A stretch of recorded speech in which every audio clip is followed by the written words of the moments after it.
An actor born and raised here in South Korea is seeking to chart a fresh path on stage at Broadway, having become the first native Korean in history to perform at the Tony Awards since 1947. Welcome to Issues and Insiders. Today we speak with a dedicated actor who is writing a new chapter of musical history for a Korean performer on Broadway. For more on this, I have Joomin Hwang live on the line. Joomin, it's an absolute pleasure. Hi, thank you for having me. It's my pleasure to be here. Right, Joomin. First of all, then, let's begin with some details about your most recent musical, and Juliet, which I understand secured quite a number of Tony Award nominations this year. Yes, we had 9 nominations for 2023 Tony Awards. And Juliet is a jukebox musical written by an Emmy-winning writer, David Westreed, and music by the legendary pop hitmaker Max Martin. If you Google Max Martin, the amount of his hit song that you know from 90s to now, even it's just out of the world. He's just like decade after decades making hit songs, like Backstreet Boys, even BTS, Coldplay, Universe. It's just so many hit songs. And the story is about what if Juliet didn't die after Romeo dies, and finding her voice through the journey after. So in the show, we have William Shakespeare and his wife Anne Hathaway is writing Romeo and Juliet. And then first number, William Shakespeare is bringing Romeo and Juliet's ending. We're all waiting what's ending is going to be, like K-drama, how it's going to end. And then William Shakespeare says, everyone dies, that's the ending. Like we know the tragedy. And his wife Anne Hathaway is suggesting that the new idea about let's play with Juliet's journey after Romeo. And I'm playing Campo in the show and understudying Francois. I see, you're playing Campo then. Joomin, I understand this is the first time that a Korean actor actually is playing a Caucasian role in Broadway. How does it feel? It feels like a dream. I've waited this one was so long, and it's finally happened. It's first time for Korean native who are not Korean American playing a non-Asian specific principal role on Broadway. When it happened, I felt relieved in a way that my dream came true, and also at the same time I felt responsible in a way because, you know, without all the people before me who fought for our representation, I'm talking about Asian immigrants and Asian Americans before me, this wouldn't have happened. I'm so grateful for them. And now I have that mission to carry it for people who is next. And I'm so happy and honored to be part of opening more doors for next generation. Right, and staying with that, expanding on what you just said, Joomin, critics do claim that Broadway remains an overwhelmingly white industry. Do you largely agree even now? Yes, I agree. According to reports, I think 2018, Asian population on Broadway was only 3%. So that explains a lot. And even now, majority of, I would say, producers, directors are very white, but it's improving now. Now, actors, writers, and composers, we can see more diversities.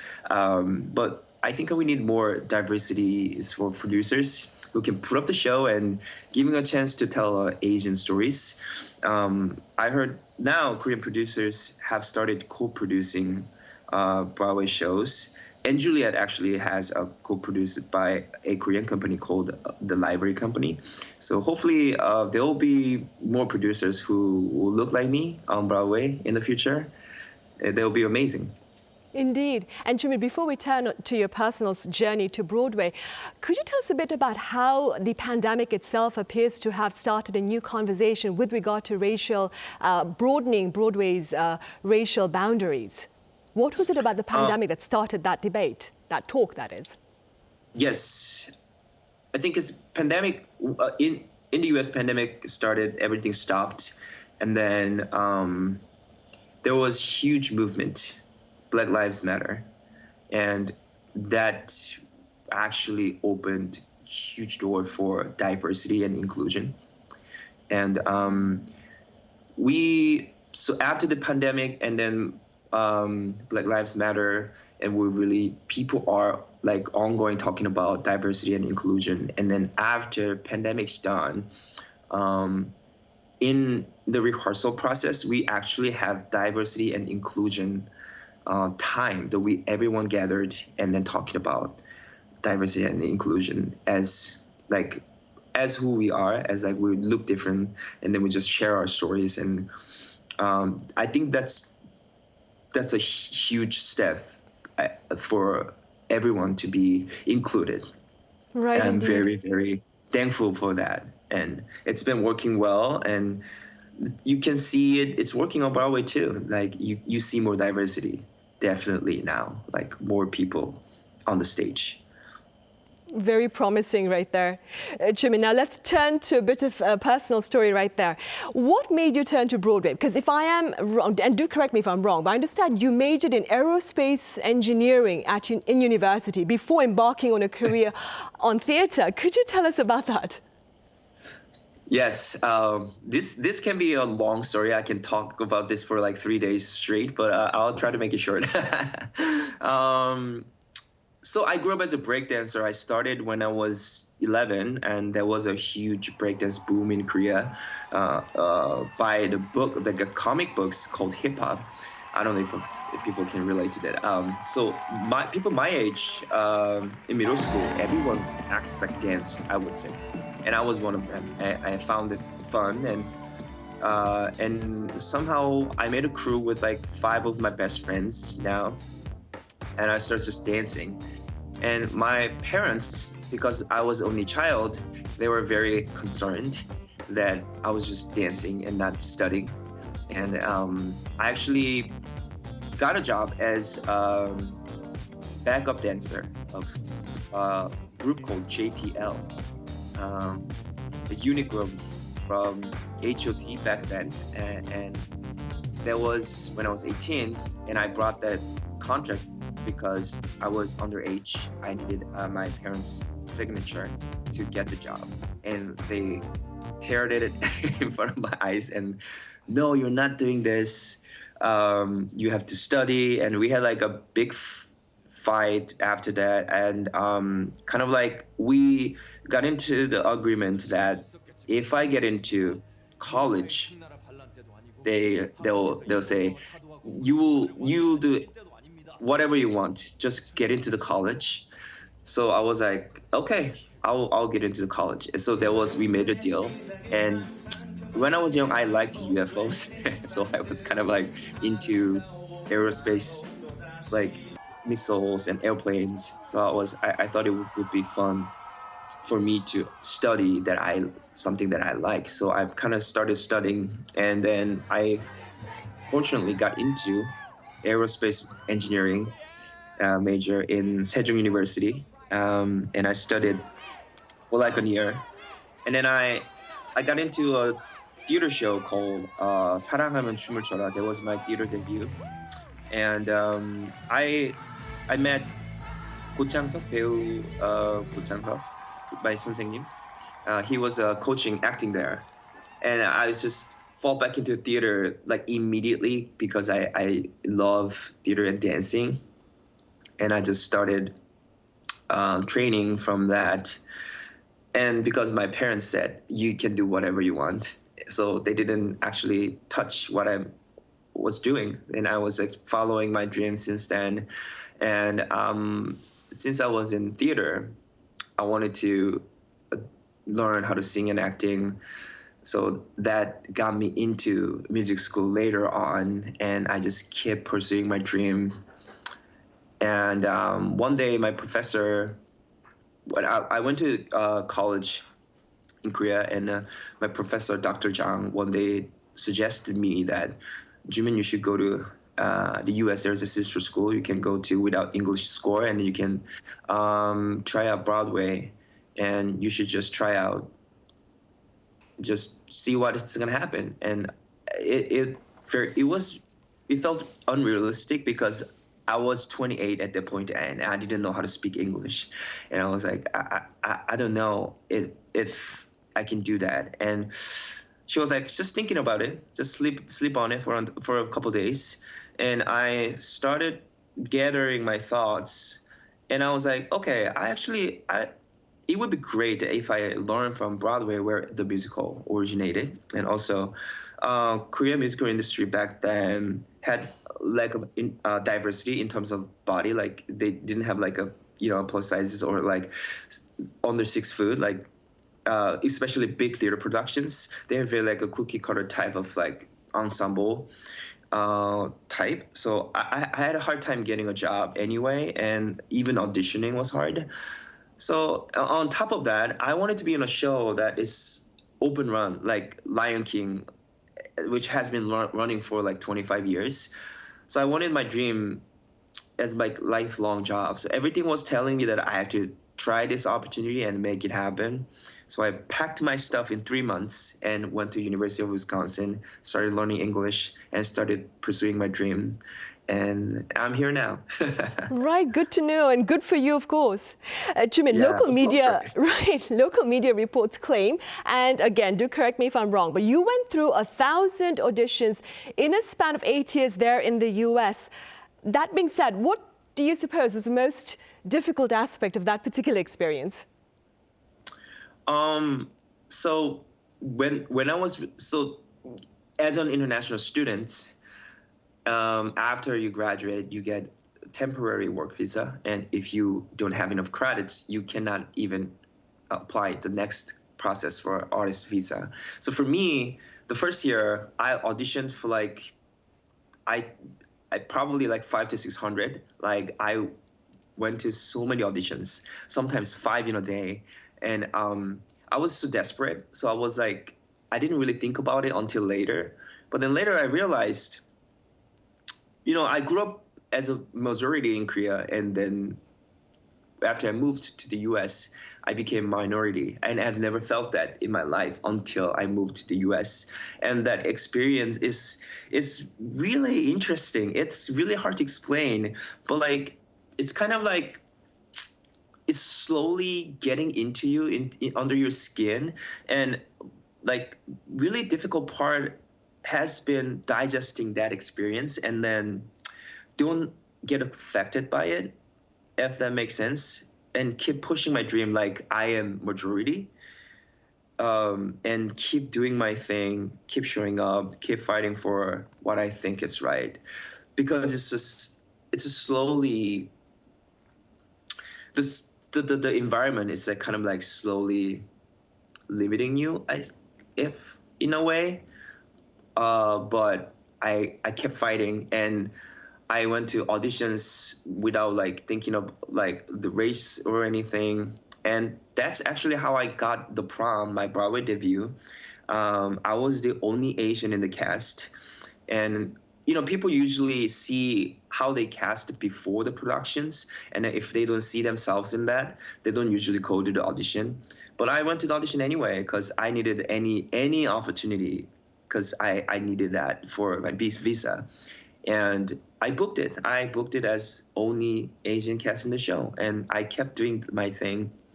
Yeah, I think it was hard, but later on it rewarded me in a way. Right, so it was both your most difficult as well as your most rewarding experience with regard to like Yes. auditions then. I suppose it's the passion that kept you going throughout this process. Yes. Right? Joomin, what have been the implications of the growing popularity of Hallyu for you as a Broadway actor?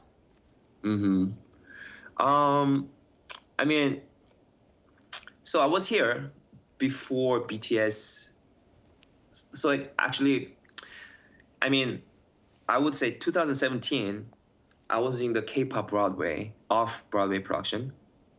And then that's where like BTS started like recognized from US Music Awards. And then like I clearly remember that transition before and after. Like before, people always asked me like, "Oh, where you from? Are you Chinese or Japanese?" They would ask me Korean, but after that, people ask me like they know that I'm Korean. They ask me about the Korean food and what's good Korean drama, and like like slowly, I guess BTS accelerated the Hallyu wave to the U.S. So K-pop after K-movie, K-drama, and it's just like keeps happening, and now I feel like, and there is a K-pop Broadway happened 2022, and there was Korean lines, lyrics. It's just so it's incredible to see how everything like expand and unfolded, and how people see us differently now, and how so many Korean Americans actually on Broadway, they're being awesome with their jobs. Like Ashley Park was in Mean Girls, Stephanie J. Park is in Hamilton now playing Eliza. So like everything just like doing positive impact one after one another, and now I feel cool to be Asian and especially Korean now. Right, right. Me too, Joomin. You, as you mentioned earlier, you were part of the Broadway musical K-pop. And that being said, Joomin, what aspect of Hallyu do you suppose is of great interest to the American industry insiders, as well as its fans, of course? I think Korea culture, I would say, including music, movie, film, TV, everything. It's really competitive in Korea because we're such a small country. But the decades after decades of competition made our K-pop culture very strong and unique its own way. And I believe that when art is really good, it's inevitable. Like it just fears through like people's heart, and it's just like you cannot avoid it. And I think that I think it's a greatness of K culture and everything is now people just they're it's so entertaining, and because of that it's addicting, and because of that people can help but loving Korean Hallyu, the media, everything. Yeah, so I think it's just greatness of the contents. Right, and against that backdrop, Joomin, I understand this is a general and rather tough question, but do you foresee greater opportunities for Korean performers like yourself, of course, who ventured to the US from South Korea? Do we see greater opportunities for Korean performers on Broadway in general? Yes, of course. Like I told you like before, that Korean Americans, they're doing so good now. Like Ruthie and Miles, Ashley Park, Stepan J. Park, Jin Ha. There's so many, Ray Lee. There's so many Korean Americans are doing their job so well. So that means us as Asian Korean, it's doors open for us. And back then, I mean, like Broadway is extremely competitive, but also for us as Korean, like native, visa was big wall to break. But now they changed the rules. So OPT, which is 1 year temporary visa, or artist visa, a 3 years working visa, can work on Broadway now. Used to be they couldn't. So the door is open. It's this great time to dream about your Broadway dream, I think. Right, indeed. And talking about doors being opened, there are efforts underway here in South Korea, Joomin, to take K musicals to global stages. What are your thoughts on this particular endeavor? I think it's time. It's K-pop after K-movie, K-drama. It's K-musical now. I also already, I think it's trying to. I think it's already started. I heard. I know the Korean title, 어쩌다 Romance. They're trying to working their show to bring it to Broadway. There has been one workshop, and they put up the show in Atlanta a couple of years ago, I believe, and I think they're trying to bring that to Broadway. So it's already happening, and I cannot wait to see that. And I actually would love to be part of it, and you know, it would be great to see that happen. Right, indeed. Joomin, do you have any plans to perform here on stage in South Korea in the future? I would love to. I would love to. Not for now, but I would love to make more credits here, and I would love to do it in Korea. It would be lovely. Right, I'm sure. Joomin, is there a message then that you would care to share with the audience around? Well, first of all, thank you for watching my interview. If you want to follow my journey, you can find me on Instagram or internet. But I really want to say, dream big and work smart and go out to the world. You will be surprised how a dream can take you to a life that you could only imagine, with hard work. So I would say, live your authentic dream, live with your passion, and it will bring you the best life. Right, Joomin, thank you so much for those words of inspiration. It brings to mind the cliche, boys be ambitious. All right, Joomin, best of luck in your future endeavors as well. Thank you. Thank you for having me. Right, well, on that note, we end Thursday's edition of Issues and Insiders. We return same time tomorrow. That is Friday, so do join us then. Thank you for now.